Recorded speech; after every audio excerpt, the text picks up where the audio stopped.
akane takubesererani gululu abiri najere kwawo kumaketa mana mbuzi iniyo nde eni dziko tuli makanakana pano adani alola basi inu abiri najere akakamiza mpaka zatani zateka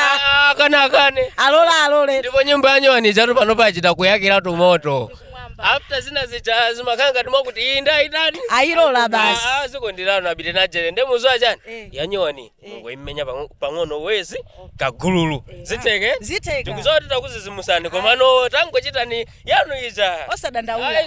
timapanga zimenezi kuno kumanda mbuzi mukuziwa kale ndiye kwathu kwa ife uko mbalo waka chapa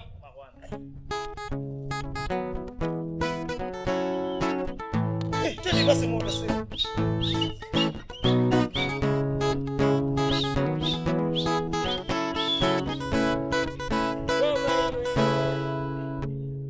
mwaona tu moyo wanu asini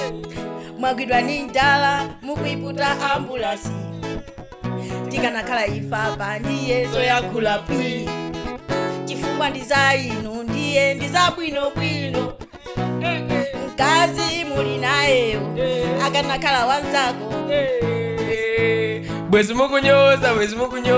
mamuna muli nayeyo akanakhala wanzako bwezi mukunyoza sali pachito ndi kapolo ali ni malaya Ronaldo amozi omwewo bwezi mukunyoza sali pa ali ni malaya Ronaldo amozi omwewo bwezi mukunyoza ndiwa matewe wakoyo mwende mone ngati abiri